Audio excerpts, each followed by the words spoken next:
Moving to a new city for work had felt like the beginning of everything I'd worked toward.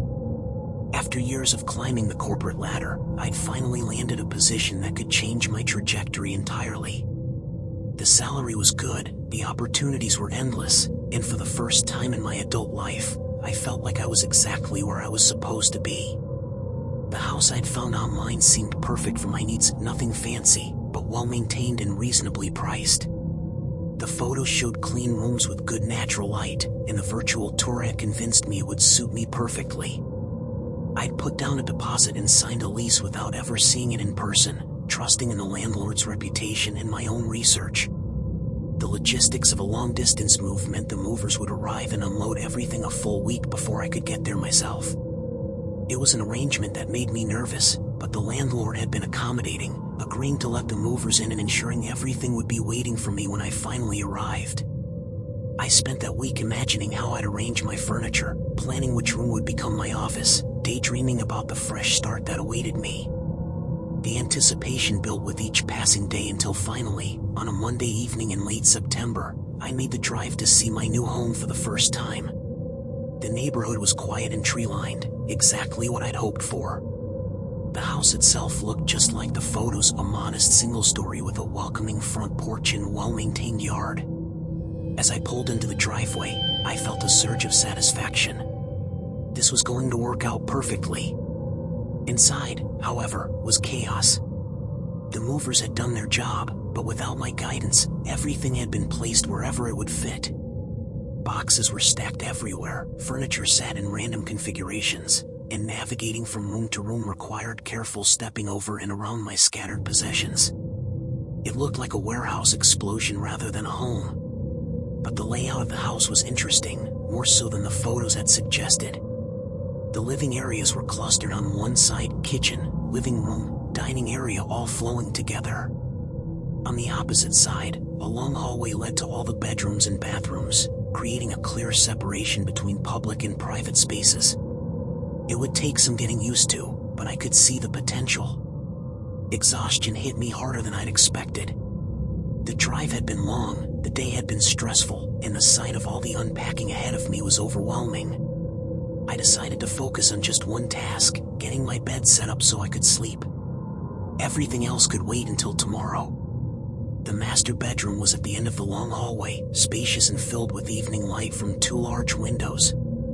I found my bed frame and mattress among the scattered furniture and spent the better part of an hour assembling everything in the growing darkness. By the time I was finished, I was too tired to do anything but collapse onto the fresh sheets and let sleep take me. Without a clock unpacked yet, I had no idea what time it was when something woke me.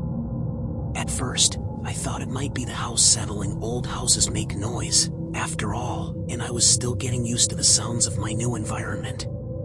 But as I lay there in the darkness, listening, I realized the sound was too rhythmic, too purposeful to be random settling. It was coming from somewhere down the hallway. I got up and moved quietly to my bedroom door, pressing my ear against the wood. The sound was clear now, definitely footsteps, slow and deliberate, moving through the house with familiarity that made my skin crawl. Someone else was here. Someone who knew their way around.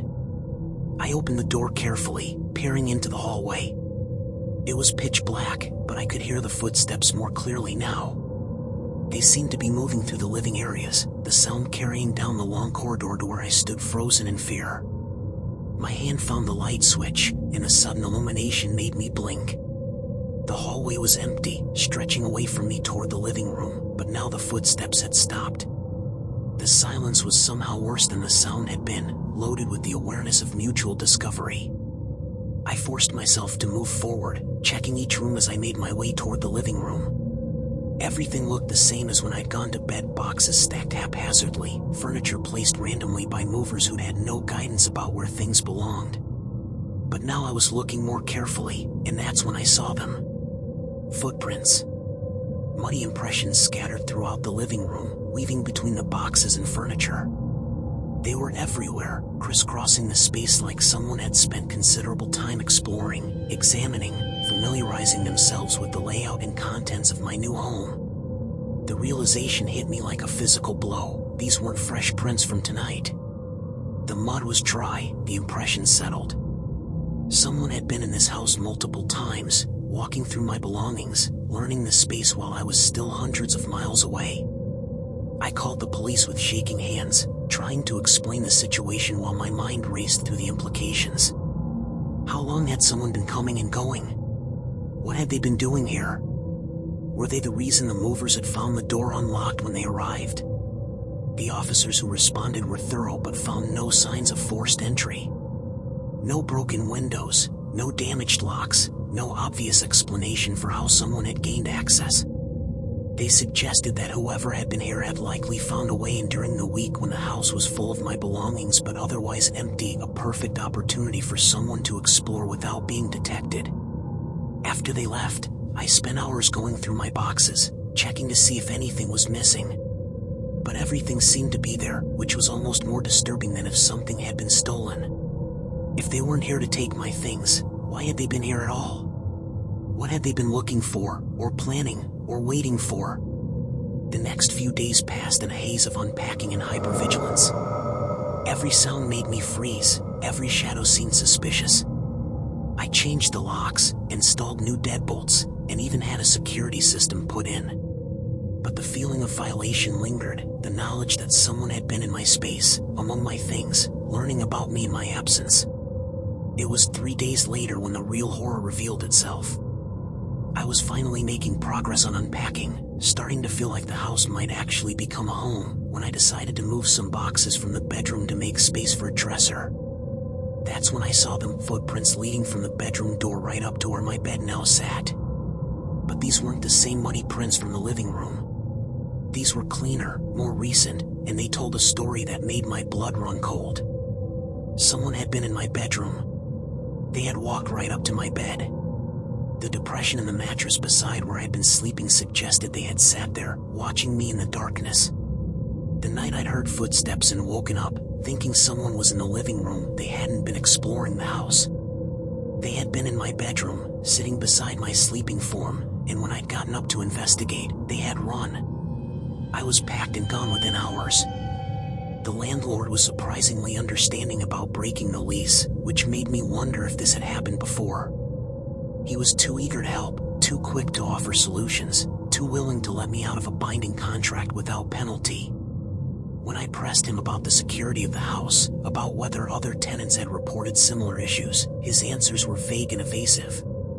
I never found out who had been in that house, or how they'd gained access, or what they'd been planning during those nights when they sat beside my bed in the darkness. The police investigation went nowhere, as I'd expected it would.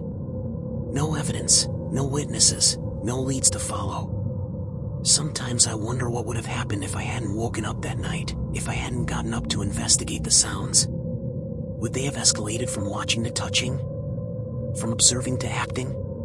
The thought that someone had been studying me, learning my habits, planning something while I slept unaware just feet away, is something that still keeps me awake sometimes. The fresh start I'd been so excited about became a lesson in vulnerability I'll never forget.